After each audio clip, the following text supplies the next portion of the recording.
اعوذ باللہ من الشیطان الرجیم، بسم اللہ الرحمن الرحیم، نحمدہ ونصلی ونسلم علی رسولہ الکریم، اما بعد فاعوذ باللہ من الشیطان الرجیم، بسم اللہ الرحمن الرحیم۔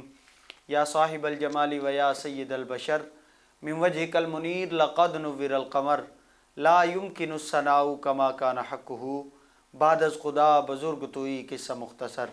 الصلاۃ والسلام علیکہ یا سیدی یا رسول اللہ، الصلاۃ والسلام علیکہ یا سیدی یا حبیب اللہ، الصلاۃ والسلام علیکہ یا سیدی یا رحمۃ للعالمین، وعلی آلک و اصحابک یا سیدی یا خاتم النبیین۔ ناظرین محترم، پروگرام خصوصی افطار ٹرانسمیشن فیض رمضان کے ساتھ آپ کا میزبان محمد فیض امام قمری حاضر خدمت ہے۔ میری طرف سے تمام سننے والوں کو، حاضرین و سامعین کو السلام علیکم ورحمۃ اللہ وبرکاتہ۔ ناظرین، آج رمضان المبارک کا 8واں روزہ ہے اور 8ویں روزے کے اختتام کی طرف ہم جا رہے ہیں۔ وقت افطار کی یہ خصوصی افطار ٹرانسمیشن ہے اور رمضان المبارک اپنی تمام تر برکات، عنایات، رحمتیں، عظمتیں، اپنی سخاوتیں لے کر ہمارے درمیان میں موجود ہے۔ جس طرح ایک جملہ ہمیں علامہ صاحب کی طرف سے ملا تھا کہ یہ عظیم ماہ مقدس اتنا سخی ماہ مقدس ہے کہ یہ اپنی سخاوت لوٹانے کے لیے خود ہمارے پاس چل کر تشریف لاتا ہے اور اپنی برکتیں، عنایتیں اور اپنی سخاوتیں ہم پر نچھاور کرتا ہے۔ اللہ تعالیٰ سے دعا ہے کہ اللہ تعالیٰ ہمیں اس ماہ مقدس، ماہ معظم کی تمام تر برکات، اس میں نازل ہونے والی رحمتیں، عظمتیں، رفتیں، اللہ تعالیٰ ان میں سے ہمیں بھی خاصا حصہ عطا فرمائے۔ ناظرین، یہ خصوصی افطار ٹرانسمیشن سٹی نیوز کی جس طرح ہم روزانہ نئے مہمانوں کے ساتھ، نئے موضوع کے ساتھ آپ کی خدمت میں حاضر ہوتے ہیں، آج بھی اس خوبصورت اور خصوصی افطار ٹرانسمیشن کا آغاز تلاوت کلام پاک سے کرتے ہیں۔ میرے ساتھ موجود ہیں جناب قاری سید مظفر حسن شاہ بخاری، ان کی طرف چلتے ہیں اور آیات بینات سماعت کر کے اپنے دلوں کو منور کرتے ہیں۔ جناب سید مظفر حسن بخاری۔ اعوذ باللہ من الشیطان الرجیم، سبحان اللہ۔ بسم اللہ الرحمن الرحیم۔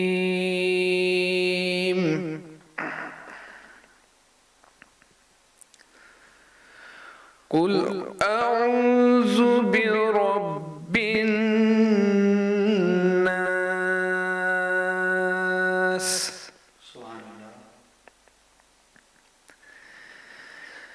مالک الناس، الہ الناس،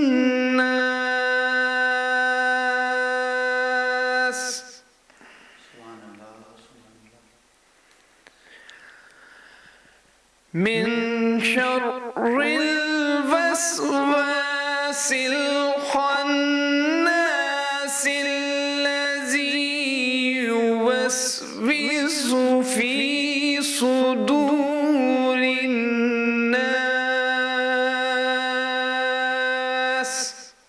سبحان اللہ، سبحان اللہ، سبحان اللہ۔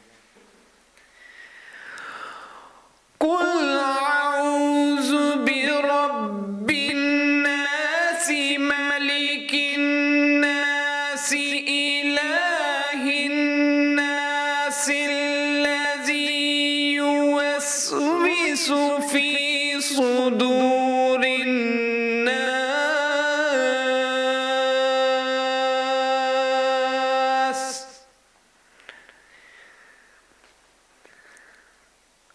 الذي يوسوس في صدور الناس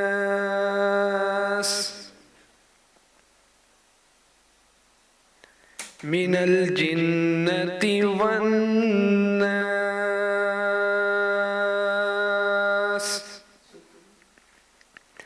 آمنت بالله، صدق الله العظيم۔ ماشاءاللہ، سبحان اللہ۔ خوبصورت انداز میں تلاوت کلام پاک سے ہمارے قلوب و اذہان کو منور فرما رہے تھے جناب قاری سید مظفر حسن شاہ بخاری۔ ناظرین، اس خوبصورت ٹرانسمیشن میں تلاوت کلام پاک کے بعد آقا علیہ الصلوۃ والسلام کی بارگاہ مدحت و ثنا میں گلہائے عقیدت پیش کرنے کے لیے میں ملتمس ہوں جناب محمد عارف صدیق قادری صاحب میرے ساتھ موجود ہیں، مہمان شناخواں ہیں، ان سے گلہائے عقیدت بحضور سرور دو عالم صلی اللہ علیہ وسلم سنتے ہیں۔ جناب محمد عارف صدیق سعیدی۔ صلی اللہ علیہ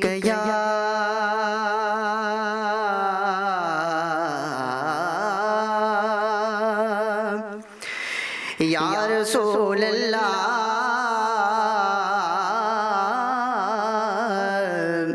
وسلم علیک یا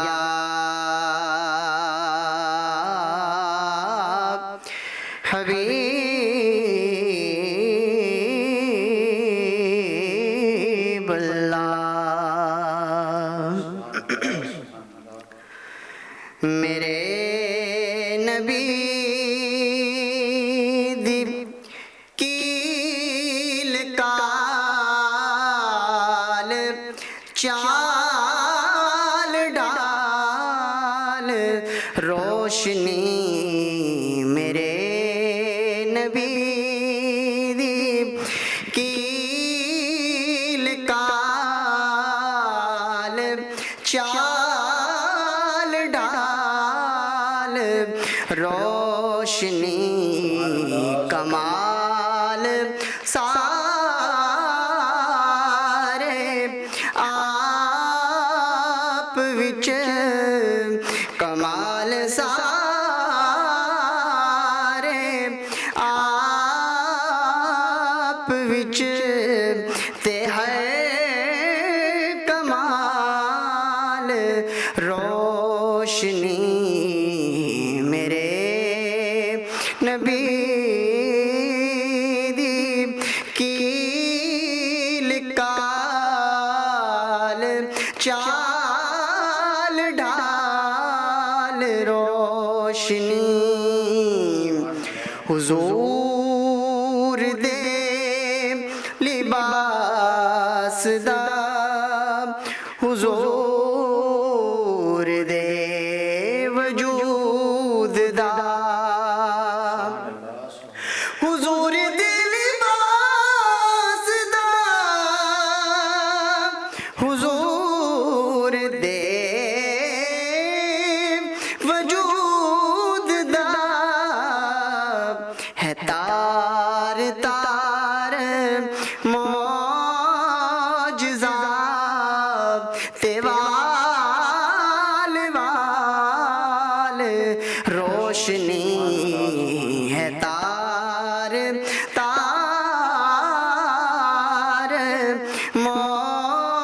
معجزہ تے وال وال روشنی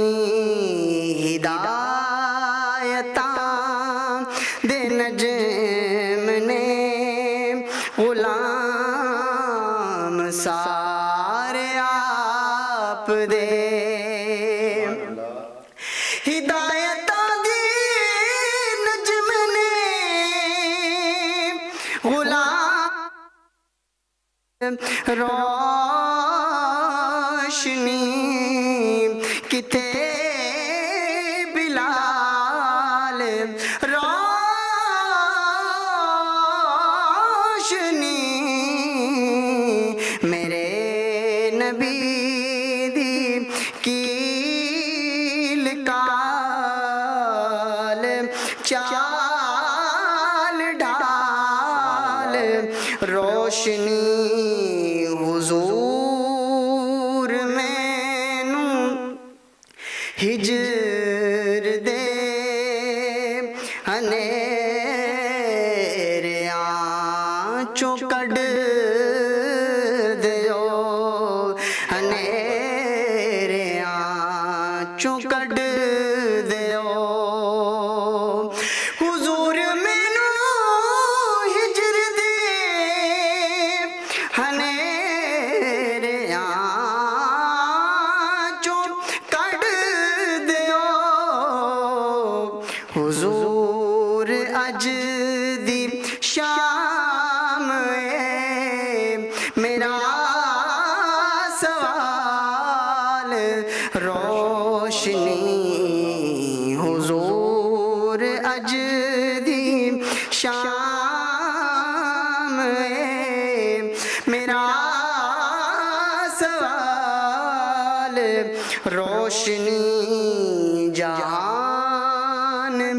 جگمگا رہے آئے اے ندی زیاد نال جہان جگمگا رہے آئے اے ندی زیاد نال نبی دی آل روشنی نبی دی یار روشنی کمال سارے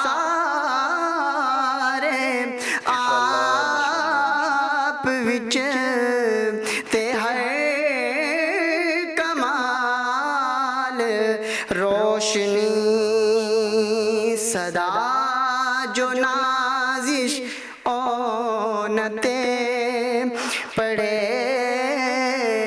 درود تے سلام صدا جو نازش اونتے پڑھے درود تے سلام سفر کرے ہمیشہ دے نال نال روشنی کمال سارے آپ وچ تے ہر کمال روشنی ماشاءاللہ بہت ہی خوبصورت انداز میں گلائے عقیدت بحضور سرور کونین صلی اللہ علیہ وسلم پیش فرما رہے تھے جناب محمد عارف صدیق سعیدی صاحب۔ ناظرین آپ دیکھ رہے ہیں رمضان المبارک کی خصوصی افطار ٹرانسمیشن فیض رمضان۔ وقت ہوا چاہتا ہے ایک مختصر سے وقفے کا، ہمارے ساتھ رہیے گا، ملتے ہیں ایک وقفے کے بعد۔ فیض رمضان فیض رمضان فیض رمضان فیض رمضان فیض رمضان فیض رمضان فیض رمضان۔ پھر سے خواب ٹوٹ گیا، یہ بھی پھر ٹوٹ گیا۔ ابھی تو نیا لگایا تھا نا۔ کبھی تو گڈ ڈیسیژن لے لیا کرو۔ سینیٹری فٹنگز کا بیڈ ڈیسیژن اور آپس کی ٹینشن سے بچو، صرف ماسٹر سینیٹری فٹنگز ہی لگواؤ۔ واو کتنا خوبصورت ہے۔ بالکل تمہاری طرح، یہ ٹوٹے گا نہیں۔ اچھا تو پھر پورے گھر میں ماسٹر سینیٹری ہی لگوا کر دو۔ اتنا خرچہ؟ خرچہ نہیں، سستا۔ ماسٹر کی سلور سیریز، زبردست ڈیزائنز اور ماسٹر سٹینڈرڈز کے مطابق بہترین کوالٹی جو ہر ایک کے بجٹ میں فٹ آئے۔ اب تو خوش ہونا میرے گڈ ڈیسیژن سے، پورے گھر میں ماسٹر سینیٹری ہی لگ گیا ہے۔ او ہیلو، یہ میرا گڈ ڈیسیژن تھا۔ سنو اب تمہارا خواب نہیں ٹوٹے گا۔ Master sanitary, good decision. Faiz Ramzan Faiz Ramzan Faiz Ramzan Faiz Ramzan Faiz Ramzan Faiz Ramzan Faiz Ramzan. Welcome back ناظرین، آپ دیکھ رہے ہیں رمضان المبارک کی خصوصی افطار ٹرانسمیشن فیض رمضان اور میں ہوں آپ کا میزبان محمد فیض امام قمری۔ ناظرین آج کا جو ہمارا موضوع ہے بہت ہی خوبصورت موضوع ہے، عظمت و والدین کی عظمت و شان کے حوالے سے انشاءاللہ آج ہم گفتگو کریں گے۔ آج کے ہمارے مہمان اسکالر میرے ساتھ موجود ہیں، اللہ تعالیٰ نے بڑی عزتوں سے نوازا ہے، میرے استاذ محترم بھی ہیں حضرت علامہ مولانا قاری غلام شبیر سواگی صاحب۔ آپ آرگنائزر ہیں جماعت اہل سنت پاکستان ضلع ملتان کے، آپ کو خوش آمدید کہتا ہوں۔ آپ تشریف لائے، آپ نے اپنا خصوصی وقت عطا کیا، اللہ تعالیٰ آپ کا یہاں آنا قبول و منظور فرمائے۔ ناظرین اور آج کے ہمارے مہمان سناخواں میں میرے ساتھ شامل ہوئے ہیں جناب سید محمد اسماعیل شاہ صاحب، وہ بھی تشریف فرمائیں۔ شاہ جی آپ کو بھی خوش آمدید، آپ تشریف لائے، آپ نے وقت عطا کیا۔ موضوع جس طرح میں نے ناظرین آپ کو عرض کیا کہ آج والدین کی عظمت و شان کے حوالے سے جو ہے وہ ہم ڈسکس کریں گے علامہ صاحب سے، تو ان کی طرف چلتے ہیں اور اپنے موضوع کو آگے بڑھاتے ہیں۔ علامہ صاحب موضوع ہے والدین کی عظمت و شان، جی تو قرآن و حدیث کی روشنی میں والدین کی عظمت و شان کے اوپر کچھ روشنی فرمائیے۔ بہت شکریہ جی، سب سے پہلے تو میں آپ کا اور آپ کی پوری ٹیم کا شکریہ ادا کرتا ہوں کہ انہوں نے اس خوبصورت عنوان پر مجھے یاد کیا۔ یقیناً دین اسلام تمام حقوق کا تحفظ کرتا ہے، بے شک، ان میں سے حقوق والدین یا عظمت والدین، اس کو قرآن پاک میں اللہ اور اس کے رسول صلی اللہ علیہ وسلم کے حق کے بعد بیان کیا گیا ہے۔ سبحان اللہ، سبحان اللہ۔ جیسے کہ آپ قرآن مجید کے 15ویں سپارے کی ایک آیہ ہے سورۃ البنی اسرائیل میں، وَقَضَىٰ رَبُّكَ أَلَّا تَعْبُدُوا إِلَّا إِيَّاهُ وَبِالْوَالِدَيْنِ إِحْسَانًا، سبحان اللہ، سبحان کہ اللہ۔ فیصلہ کیا تمہارے رب نے کس بات کا، کہ عبادت کرو فقط کس کی؟ اللہ کی۔ سبحان اللہ، وَبِالْوَالِدَيْنِ إِحْسَانًا، اور والدین کے ساتھ حسن سلوک سلوک کرو۔ کیا بات ہے۔ اب یہ اندازہ کریں کہ پہلا حق کس کا ہے؟ یہاں اللہ کا ہے۔ اللہ کا، کیا بات ہے۔ اللہ کے بعد جو سب سے بڑا حق بیان کیا گیا ہے وہ والدین کا بیان کیا گیا۔ سبحان اللہ، سبحان تو اللہ۔ جس سے امت مسلمہ کو اس بات کا سبق ملا کہ اللہ کے بعد جتنے حقوق ہیں، کیونکہ حقوق کی تو ایک طویل فہرست ہے نا، جی جیسے کہ ہمسائے کا حق، جی جی، اولاد کا حق، غریب کا حق، مستحق کا حق، عالم کا حق، ایک ادنا اور اعلیٰ کا حق، بڑی لمبی فہرست ہے۔ جی مگر ہمارے دین نے، قرآن نے ہمیں ایک سبق دیا کہ اللہ کے حقوق کی ادائیگی کے بعد تم پر جتنے حقوق ہیں ان میں سب سے پہلا حق کے والدین ہے۔ اللہ اکبر، اللہ اکبر، سبحان یعنی اللہ۔ کتنی عظمت کی بات ہے، جی یعنی اس بات سے یہ بات اور یہ میسج کتنا واضح ہوتا ہے کہ یقیناً آپ پر ذمہ داریاں بڑی ہیں، جی، آپ پر بہت سارے حقوق ہیں، مجھ پر بھی بہت سارے حقوق ہیں، عوام الناس پر بہت سارے حقوق ہیں، مگر اللہ کے بعد سب سے بڑا حق جو ہے وہ کس کا ہے؟ والدین۔ والدین کا، سبحان اللہ، سبحان اللہ۔ اسی طرح سورۃ البقرہ میں اللہ نے فرمایا وَاعْبُدُوا اللَّهَ، اللہ کی عبادت کرو، کسی کو اس کا شریک مت ٹھہراؤ، اور آگے فرمایا وَبِالْوَالِدَيْنِ احسانًا، والدین کے ساتھ حسن سلوک سے پیش آؤ، جس سے پتہ چلا کہ قرآن کی اور حدیث کی تعلیم سے یہ بات اظہر من الشمس ہے جی کہ یہ ایک ایسا حق ہے کہ یہ اللہ کے حقوق کے بعد سب سے پہلا اولین اور بہت ہی ضروری حق ہے ادائیگی والدین، جس سے پتہ چلا کہ ہمارے دین نے ہمارے جو رہنمائی کی ہے اس سے یہ حق واضح ہوا ہے، اور اس سے والدین کی عظمت اجاگر ہوتی ہے۔ سبحان اللہ، سبحان اللہ۔ علامہ صاحب، جس طرح آپ نے فرمایا کہ مالک لم یزل کے حق کے بعد مخلوق میں سے سب سے زیادہ جو پہلا حق ہے وہ والدین کے حوالے سے فرمائیں، تو اس حق کے بارے میں اسلام کیا کہتے ہیں ہمیں؟ جی یقیناً اس کی ادائیگی کا پابند کرتا ہے، اور جیسے اسی آج جو میں نے پہلی آیت پڑھی اس میں آگے بالترتیب بہت ساری باتیں بتائی گئی ہیں۔ الا ایاہ بالوالدین احسانہ کا بعد ہے اما یبلغن عندک الکبر احدہما، تو دونوں ماں باپ کا تذکرہ فرمایا کہ اگر ان میں سے کوئی ایک یا وہ دونوں بڑھاپے کی عمر کو پہنچ جائیں تو پھر تم نے ان کے ساتھ کیا کیا کرنا ہے، اللہ اکبر، اور آگے چل کر فرمایا اف ولا تنہرہما، تم نے ان کے سامنے اف نہیں کہنا، اور اس کا واضح معنی اگرچہ مفسرین نے مختلف معنی لیے ہیں اس کو اپنے انداز سے بیان کر کہ یہ بھی مراد ہے، اف سے یہ بھی مراد ہے، کیونکہ ہم اپنے وقت کو بچاتے ہوئے عام سادہ سا معنی کرتے ہیں تاکہ عوام کو اور میرے ناظرین کو یہ بات سمجھنے میں آسان ہو۔ اف کا مطلب ہے ان کے سامنے کسی قسم کے لیت و لال کی بات نہ کرنا، اللہ اکبر، اللہ اکبر، اور کبھی ان کو جھڑکنا نہیں۔ قرآن نے کہا، جی دیکھو اسلام نے کتنے واضح پیغامات دیے ہیں کہ اللہ تعالیٰ اور ہمارے دین نے ماں باپ کو اس پوری مخلوق میں جو حق دیا ہے وہ سب سے بڑا حق دیا ہے، جی کہ فرمایا کہ تم نے ان کے سامنے اونچا نہیں بولنا، ان کو جھڑکنا نہیں، ہمیشہ اپنے بازو پھیلا کر رکھنا، اور ان کی باتوں پر چڑچڑا پن نہ لے آنا، اور جس طرح تم بچپن میں ان کے چھوٹی چھوٹی باتوں کے محتاج تھے آج اگر وہ بزرگی کی عمر پر پہنچ گئے تو آج وہ تمہارے محتاج ہیں، لہذا تم ہر صورت میں ان کے اس حق کا کیا کرو، تحفظ بھی کرو اور اس کی ادائیگی بھی کرو۔ اور ایک صحابی رسول حضور صلی اللہ علیہ وسلم کی خدمت میں حاضر ہوتے ہیں اور عرض گزار ہوتے ہیں کہ سرکار یہ فرمائیے کہ میرے حسن سلوک کا سب سے زیادہ حقدار کون ہے؟ واہ واہ واہ واہ واہ، سبحان تو اللہ۔ آپ کے اس فرمان سے اور جواب سے یہ بات واضح ہوتی ہے کہ آپ صلی اللہ علیہ وسلم نے فرمایا امو کا، تیری ماں۔ سبحان اللہ۔ پھر اس نے عرض کیا آقا ثم من، اس کے بعد کون ہے؟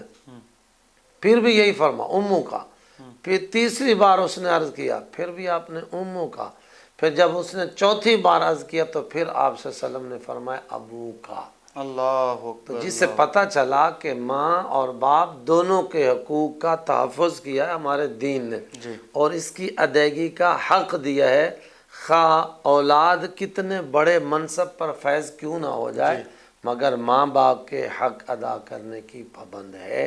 اور کتنا سچا اور کتنا سچا دین ہے الحمدللہ ہمارا، جس نے ان حقوق کو ایسے یکجا کر دیا ہے۔ ورنہ آپ عالمی دنیا کے اندر دیکھیں گے تو وہاں کی اولادیں اپنے ماں باپ کو ایک مخصوص سینٹر میں جا کر جمع کروا دیتے ہیں اور سال کے بعد جا کر ان کا خرچہ جمع کراتے ہیں، ان کی دیکھ بھال کے حوالے سے کوئی ایک گلدستہ لے جاتے ہیں، ایک سوٹ کپڑوں کا لے جاتے ہیں۔ لیکن قربان جائیں ہمارے دین نے کتنا پیارا راستہ دیا ہے کہ آپ صلی اللہ علیہ وسلم نے فرمایا جو بھی اولاد رب کی رضا کے لیے اپنے ماں باپ کا چہرہ تکے، اللہ اسے حج مقبول کا اجر عطا فرماتا ہے۔ سبحان اللہ، سبحان اللہ، سبحان کیا اللہ، کیا بات۔ خوب ہے یارو کہ آج کتنے خوش نصیب ہیں وہ اولادیں جو فجر پڑھ کر آتے ہیں اپنے ماں باپ کا چہرہ تکتے ہیں اسی نیت سے۔ جو صحابہ بیٹھے تھے انہوں نے عرض کیا آقا اگر کوئی 100 مرتبہ اپنے ماں باپ کا چہرہ تکے تو کیا اس کے لیے خوشخبری رہے گی؟ یعنی ایک حج مقبول کا۔ آپ صلی اللہ علیہ وسلم نے فرمایا اللہ کی شان اس سے بھی بہت بلند ہے، سبحان اللہ۔ کوئی اس کے لیے مشکل نہیں ہے کہ اولاد جتنی بار ثواب کی نیت سے ماں باپ کا چہرہ تکے گی اللہ اتنے بار حضور کے فرمان کو 4 چاند لگا کر حج مقبول کا اجر عطا فرمائے۔ سبحان اللہ، سبحان اللہ، سبحان۔ ناظرین کتنی خوبصورت بات ہے۔ آج جس طرح علامہ صاحب فرما رہے تھے کہ کوئی عمرہ کرنے جاتا ہے، اچھے خاصے اس کے پاس وسائل ہوں اور پیسے خرچ کرے گا اور اپنی وہاں کی رہائش کا وقت نکالے گا پورا، اور پھر حج کے لیے اس سے زیادہ اخراجات اس نے جمع کرنے ہیں، وقت نکالنا ہے، حج پر جانا ہے، وہاں کے رہائش کے معاملات، کھانے پینے کے معاملات، اور پھر یہ بھی نہیں معلوم کہ وہ قبول ہوگا کہ نہیں ہوگا۔ یہ تو اللہ تعالیٰ کی مرضی ہے کہ وہ اس کو قبول کرے نہ کرے، لیکن یہاں کتنی بڑی خوشخبری دی جا رہی ہے نبی کریم صلی اللہ علیہ وبارک وسلم کی طرف سے کہ تم اپنے والدین کا محبت کے ساتھ چہرہ دیکھ لو، اللہ تعالیٰ تمہیں حج مقبول کا ثواب عطا فرمائے گا۔ سبحان اللہ، سبحان اللہ۔ اللہ تعالیٰ ہمیں اس پر عمل کرنے کی توفیق عطا فرمائے۔ میرے ساتھ موجود ہیں جناب سید محمد اسماعیل شاہ صاحب، ان کی طرف چلتے ہیں اور گلہائے عقیدت بحضور سرور کونین صلی اللہ علیہ وبارک وسلم سنتے ہیں۔ مولاي صل وسلم دائما ابدا على حبيبك خير الخلق كلهم محمد سيد الكونين والثقلين محمد سيد الكونين والثقلين والفريقين من عرب ومن عجم مولاي صل وسلم دائما ابدا على حبيبك خير الخلق كلهم هو الحبيب الذي ترجى شفاعته هو الحبيب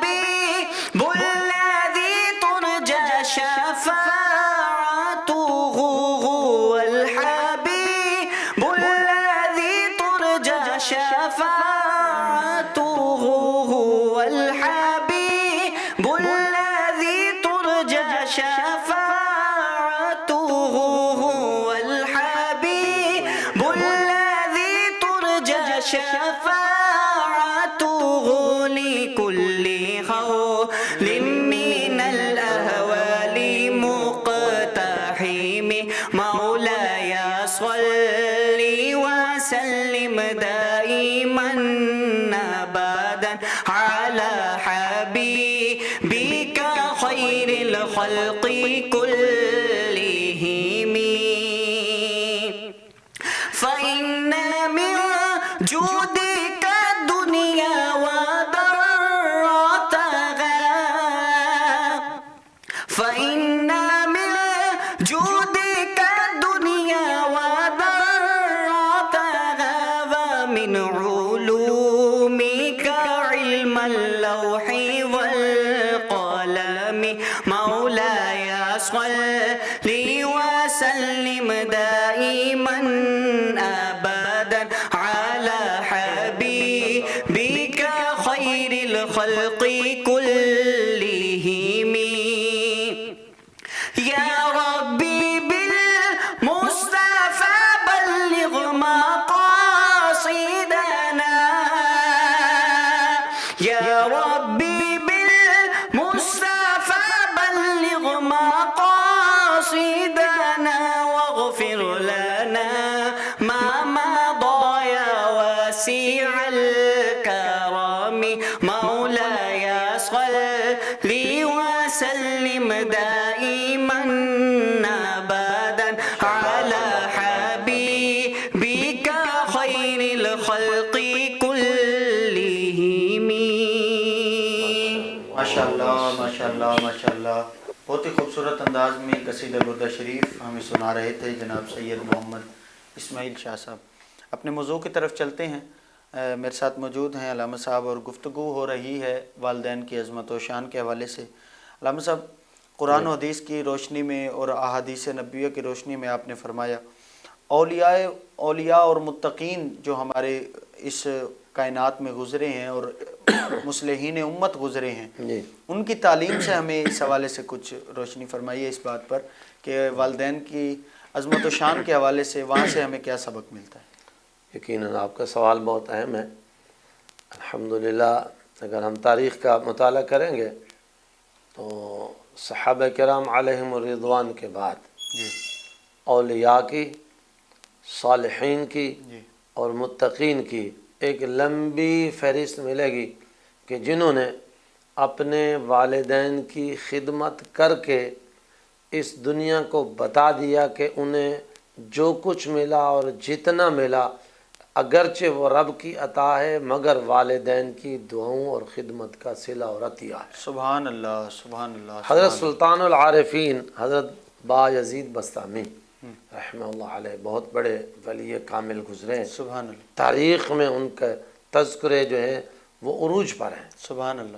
جب آپ کے مریدین میں سے کسی نے ان سے سوال کیا ریکویسٹ کی کہ اللہ نے جو آپ کو اتنے رتبے عطا فرمائے ہیں اس کا کوئی سبب تو عطا فرمائے.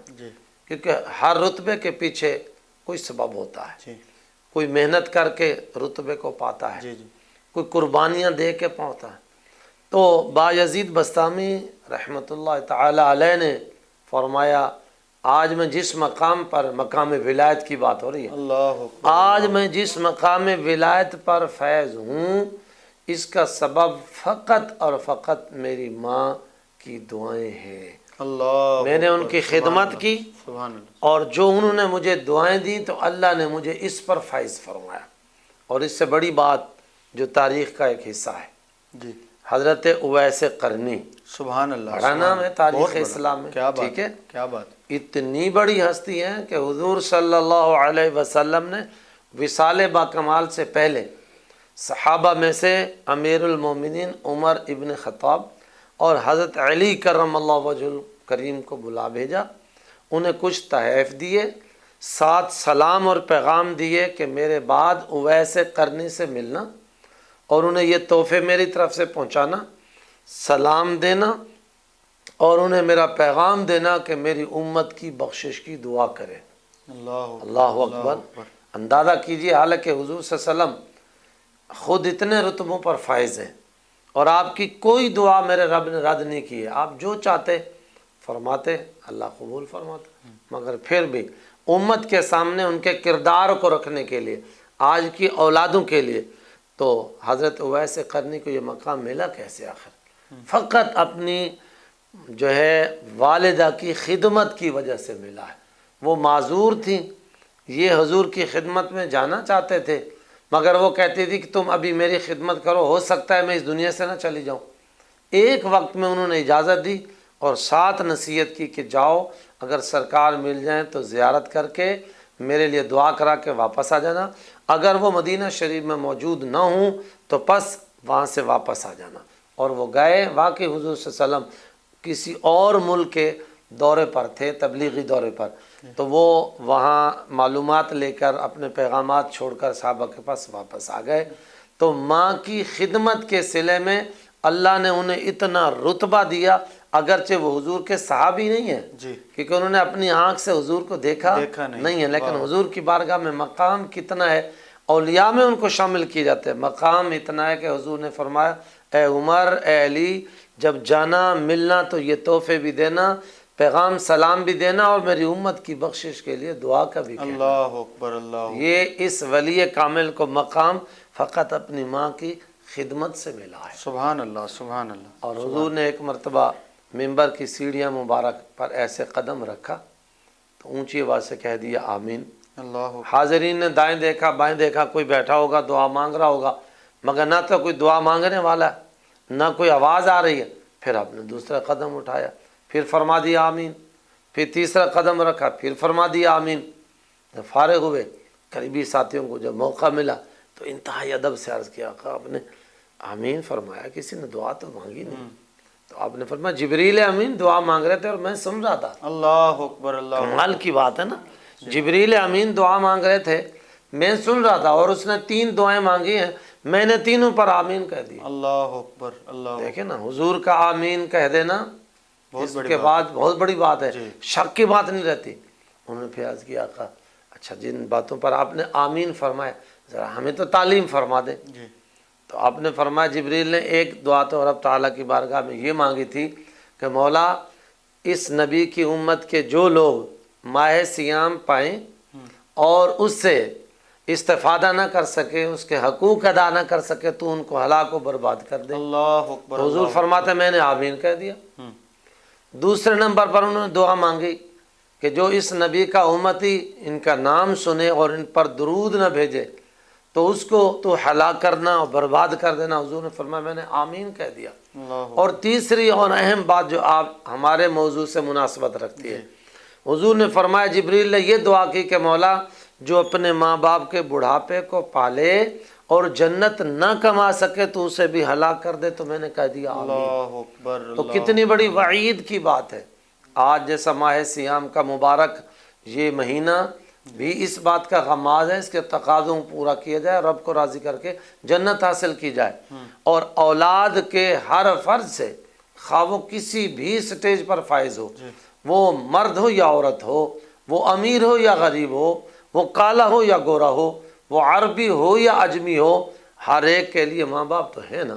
تو پھر حق یہ ہے کہ اپنے ماں باپ کے چہرے کو تک کے مقبول حج کا فیض بھی آج حاصل کر لیں اور ان کو راضی کر کے اپنی جنت بھی آج ہی کما لیں۔ تو یہ ہمارے اولیاء کا سبق ہے، اور یہ متقی اور پرہیزگار لوگوں کی ہمارے سامنے لائف ہے اور زندگی ہے، جس طرح اویس قرنی نے، بایزید بسطامی نے، اور ان جیسے صرف گنتی کے لوگ نہیں، ان گنت لوگوں نے اپنے والدین کی خدمت کر کے دنیا بھی سنواری ہے اور ان کی آخرت بھی سنور گئی ہے۔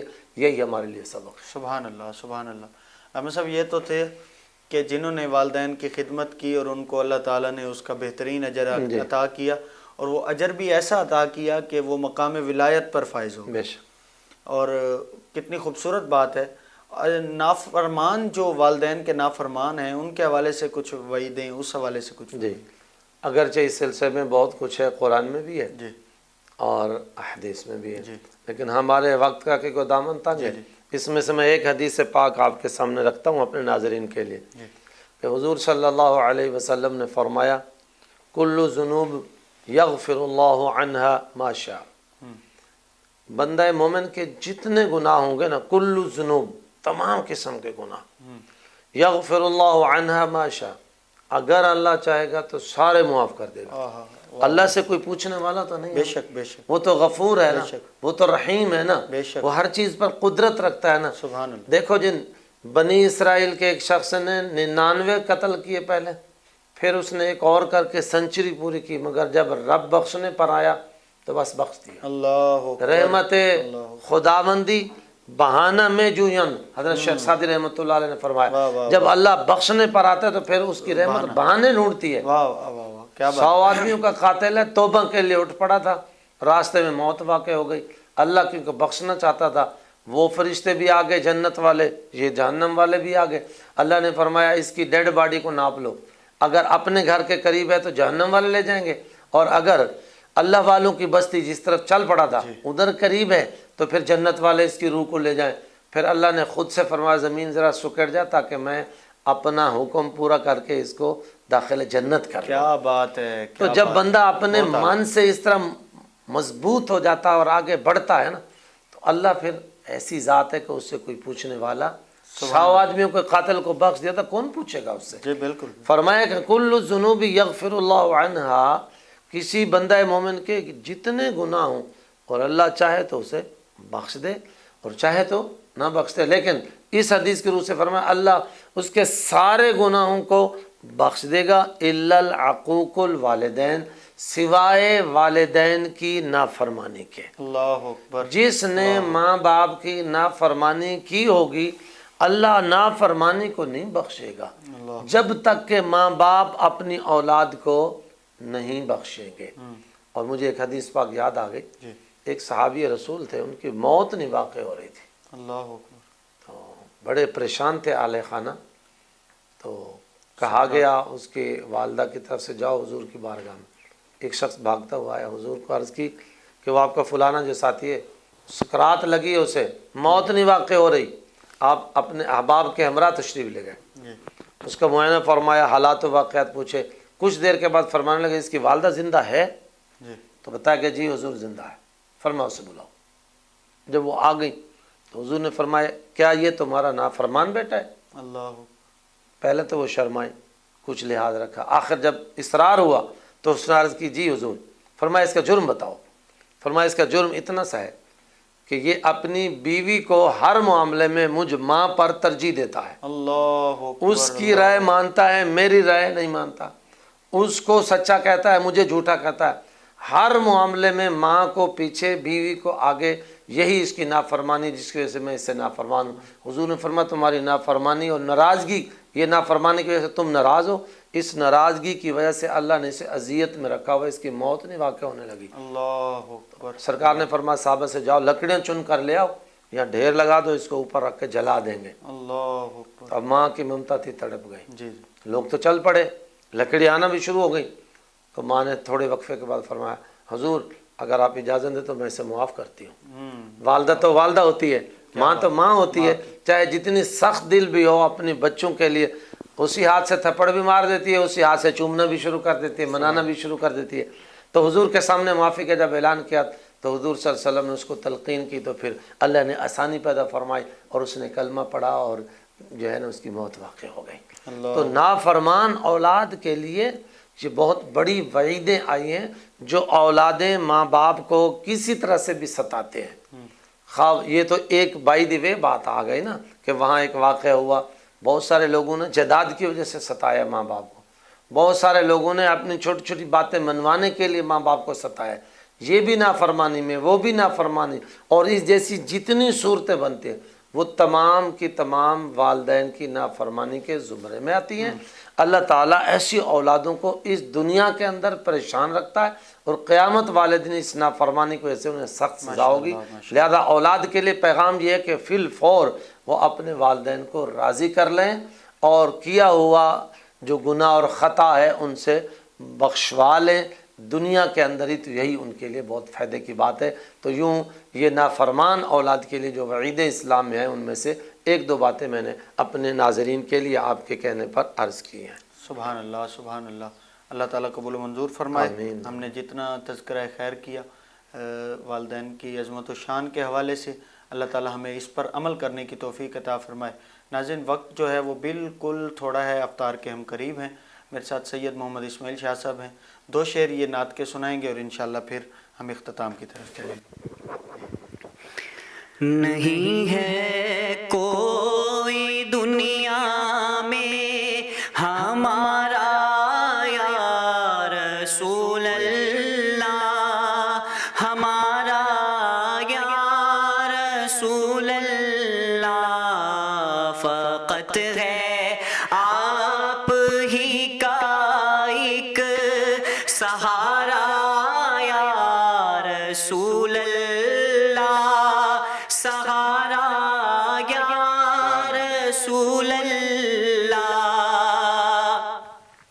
تڑپتا ہے میرا دل اور تڑپتی ہیں بہت آنکھیں، تڑپتا ہے میرا دل اور تڑپتی ہیں بہت آنکھیں، بلا لو پھر مدینے میں دوبارہ یا رسول اللہ، دوبارہ یا رسول اللہ۔ تلا تم خیز ہے دریا بھور میں ہے میری کشتی، تلا تم خیز ہے دریا بھور میں ہے میری کشتی، نظر آتا نہیں کوئی کنارہ یا رسول اللہ، کنارہ یا رسول اللہ۔ دم آخر ذرا حسام پر اتنا کرم کرنا، دم آخر ذرا حسام پر اتنا کرم کرنا کہ اس کے لب پہ ہو کلمہ تمہارا یا رسول اللہ، تمہارا یا رسول اللہ۔ ناظرین، بہت ہی خوبصورت انداز میں گلہائے عقیدت پیش فرما رہے تھے سید محمد اسماعیل شاہ صاحب، آپ کا شکریہ۔ شاہ جی، آپ تشریف لائے، آپ نے وقت عطا کیا۔ جماعت اہل سنت ضلع ملتان کے آرگنائزر جناب حضرت علامہ مولانا قاری غلام شبیر سواگی صاحب، آپ کا شکریہ، آپ نے اپنا خصوصی وقت عطا کیا۔ جناب محمد عارف صدیق سعیدی صاحب، ان کا بھی شکریہ، وہ تشریف لائے۔ سید محمد مظفر شاہ صاحب، ان کا شکریہ۔ ناظرین، انشاءاللہ آپ سے ملاقات ہوگی کل۔ اللہ آپ کا اور ہمارا حامی و ناصر ہو۔ اپنے میزبان محمد فیض امام قمری کو اجازت دیجیے۔ اللہ نگہبان۔ السلام علیکم ورحمۃ اللہ وبرکاتہ۔ فیض رمضان، فیض رمضان، فیض رمضان، فیض رمضان، فیض رمضان۔